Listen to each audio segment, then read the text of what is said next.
맨날 뉴스가 들어오는 것은 코로나 팬데믹 19로 인해서 전 세계가 온전한 생활을 할 수 없는 상황이 이루었고, 가고 싶은 곳에 마음대로 가지 못했고, 또 우리 하나님 믿는 백성들은 예배를 자유스럽게 드리지 못했고, 같이 소그룹 미팅을 하지 못했음을 우리는 느낄 수가 있습니다. 그런 와중에 또 러시아에서 우크라이나를 또 침공해서 전쟁 상태가 났는데, 뉴스를 바라볼 때 너무 참혹해요. 정말 민간인들 폭격하고 죄 없는 그런 가정들, 민간인들이 다쳤을 때 저희 일이 남의 일이 아니라는 것을 저는 깨달았습니다.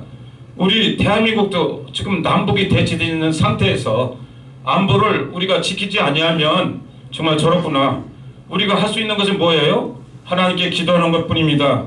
하나님은 우리를 이처럼 사랑하셔서 조국 대한민국을 140년 전에 복음으로다가 하나님 일깨워 주시고, 정말 일제 치하에 대해서 36년 동안 그 속에서 우리를 또 해방시켜 주시고, 6.25 전쟁에서도 정말 낙동강 벨트 이하만 넘어가면 공산화될 때에도 하나님이 이민족을 지켜주시고 사랑해 주셔서 자유민주주의를 통하여 오늘 경제 10대 대국으로 축복해 주신 은혜를 하나님께 영광 돌립니다.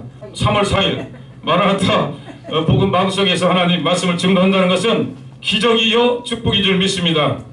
복음은 언제나 전해져야 됩니다. 왜? 복음은 굿뉴스이기 때문에.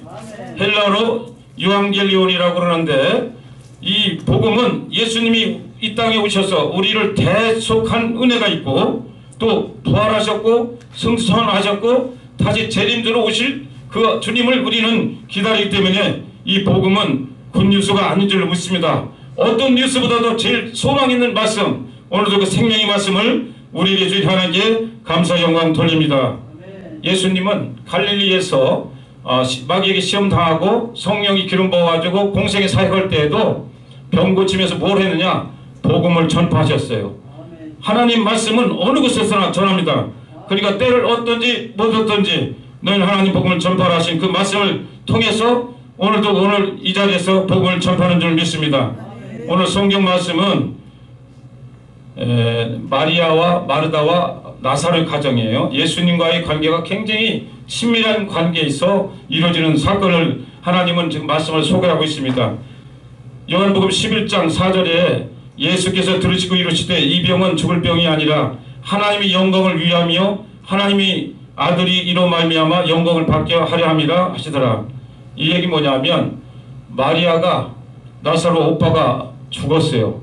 죽었는데 예수님이 멀리 사역을 나가셨으니까 전달이 안 된 거죠. 그때까지 우리가 교통편이 좋아서 이렇게 빨리 다닌 것도 아니고, 그래서 사람 보냈더니 주님이 나사로가 죽었다는 말을 듣고 이렇게 말씀하신 거예요. 이 병은 죽을 병이 아니라 하나님이 영광을 위하여며 하나님이 아들이 이로 말미암아 영광을 받게 하려 함이라는 주님의 말씀이 있으셨어요. 그런데 이거는 누가 들었냐? 심부름을 말을 전하러 간 사람만 들은 거예요. 그랬는데 예수께서 본래 마르다와 그 동생과 나사로를 사랑하시더니 나사로가 병들었다는 걸 들으시고 그 계시는 곳에 이틀을 더 유하셨다는 거예요. 자, 살아가는 그 가족이 죽었다고 하면 빨리 가셔서 주님이 보셨음에도 불구하고 그곳에서 이틀을 더 유하셨더라. 그러니까 예수님은 하나님이 번지신 것을 우리가 기억해야 되는데, 우리 인간의 생각은 인간이 지혜로 하나님을 청량한다는 겁니다. 그러니까 그때 우리 성경 보면 벌써 4절에 하나님이 영광을 받으시기 위하여 나사로는 죽었다. 그러나 죽은 것이 아니라고 예수님은 말씀하고 있는 줄 믿습니다. 그러면서 마르다가 예수께 이렇게 말하는 거예요. 주께서 여기 계셨더라면 내 오라버니가 죽지 아니었나이다. 주님이 하신 말씀이 있어요.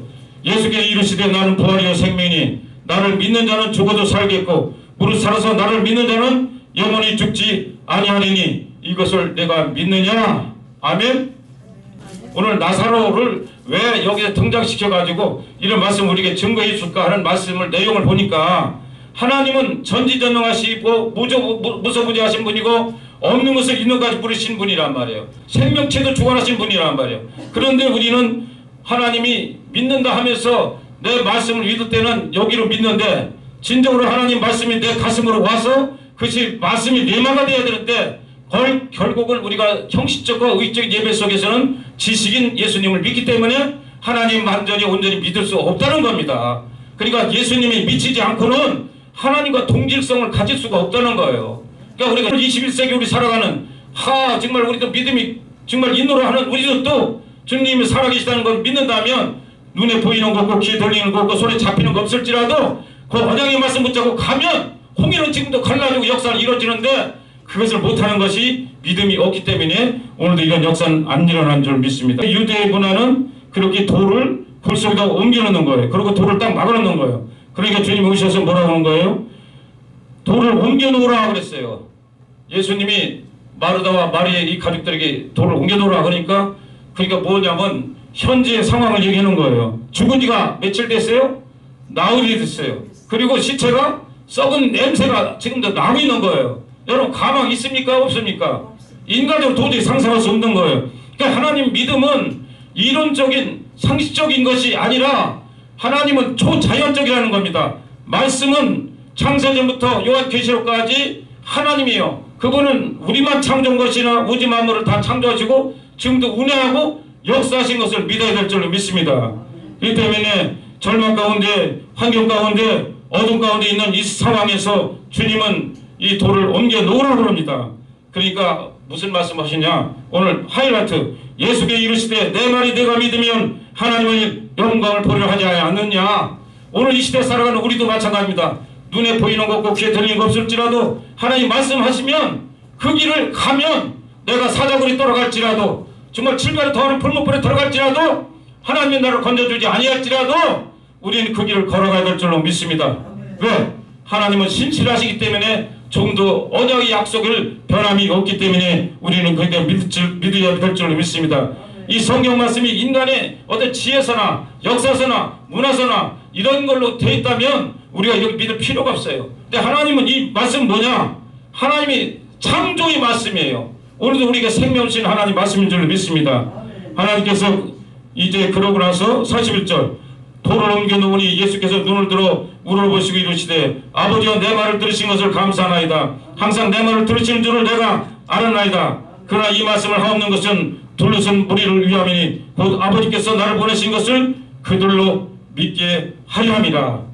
나사로를 살리신 이 목적은 죽었다가 살신 목적은 하나님을 영광을 아들을 통해서 영광을 받게 하려니고 둘러선 사람들에게 제자들부터 다 그 유대 지방에 나사로 집에 문사고 왔던 사람들에게 믿음을 갖기 위해서 이런 역사를 나타낸 줄로 믿습니다. 이 말씀을 하시고 큰 소리로 나사로야 나오라 하시니 죽은 자가 수족을 베고 동인체로 나오는데 그 얼굴은 수건에 쌓였더라. 예수께서 이르시되 풀어놓아 다니게 하라 하셨더라.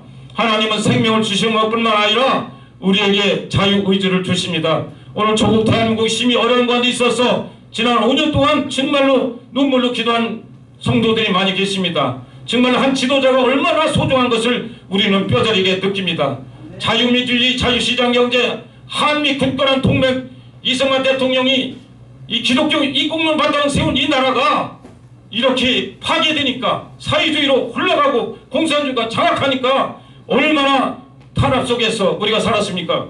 거기 의인이 10명만 있어도 하나님은 이렇게 앉으실 텐데 한국교회가 그렇게 많았어도 외치는 자의 소리가 너무나 없었습니다. 정말 저는 안타깝습니다. 앞으로도 우리가 더 말세에 더 얼마나 핍박과 고난이 올지라도 하나님의 약속의 말씀에 위배되고 어긋나면 당당히 목숨을 내놓고 그 십자가의 길을 걸어가시는 우리 목회자들 한국교회가 되기를 간절히 소망합니다.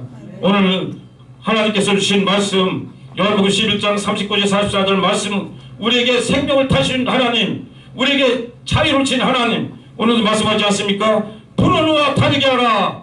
생명을 주셨습니다. 나사로가 사는 것뿐만 아니라 하나님께서 풀어놓아 다니게 해서 지정의 나의 의지와 나의 뜻과 나의 행동을 하나님께서 허락한 줄 믿습니다. 사회라는 성도 여러분 또 하나님 믿지 않는 이 유튜브 방송을 듣는 하나님이 사랑하는 백성들 정말로 하나님 말씀은 지금도 살아 역사하셔서 우리 가운데 인도하여 주심을 믿습니다. 지금 나라가 어렵고 힘이 있을지라도 우리가 기도하고 눈으로 기도하면 이 나라의 민족을 정말 세계 만방 위에 다시 세워주셔서 유대와 사마리아와 땅까지 복음을 증거하는 대제사의 나라로 다시 사용할 줄로 믿습니다. 지금 우크라이나가 지금 전쟁으로 많이 핍박받고 있지 않습니까? 우리 한국교회가 기도해야 될 줄로 믿습니다. 그 영혼들이 얼마나 불쌍합니까? 한 영혼이 천하보다 귀하다 했는데 지금 김근정 목사님 얼마 후에 또 파키스탄에 또 선교를 나가신다는데 이 모든 일들은 하나님께서 만세전에 계획한 일들을 우리 그때가 돼서 하나님이 주신 음성과 인도함을 따라서 우리 가면 순종하는 줄 믿습니다. 우리가 오늘 이 자리에 소수의 사람이 만나서 찬양하고 우리가 예배 드릴 때도 성령님 우리 속에서 운행하신 줄 믿습니다. 제가 어떤 입술을 절할지라도 귀 있는 자를 듣고 그 말씀을 통하여 그 영혼이 살아나고 다시 새 힘을 얻을 줄로 믿습니다. 이제 시대는 혼탁해져 갑니다. 저도 어려서부터 하나님 모태신앙으로 자라왔지만 세상 이렇게 갈 줄은 상상도 못했습니다. 정말 너희가 마지막 때 내 믿음을 지키겠느냐. 정말 하나님 이 말씀이 제 귀천에 들 때가 많습니다. 우리는 깨서 기도해야 됩니다. 성령으로 충만해야 됩니다. 성령 충만은 행동 충만입니다. 행동으로 인도하지 않는 그런 목사들 성도들은 다 가식이요 허식이요 바리새인이 회칠한 무덤 같은 사람입니다. 저부터도 항상 그걸 위해서 기도하고 그렇게 말씀이 충만해야 그 말씀이 내 속에서 움직이지 말씀이 내 안에 세상으로 다 들어와 있으면 내 심령과 내 공허함만 있고 세상 염려와 죄 속에서 우리는 이끌어갈 수밖에 없습니다. 사랑하는 성도 여러분, 또 이 복음을 듣는 모든 백성들 하나님 음성을 듣고 하나님 알지 못하는 영혼들은 주 앞으로 나오시길 바랍니다. 그리고 하나님 백성들에겐 주님의 앞에 다 담대히 가게 알려주셔서 멀지않아 주님 앞에 설 때 잘했다 칭찬받는 저와 여러분이 다 되기를 간절히 기도합니다. 감사합니다.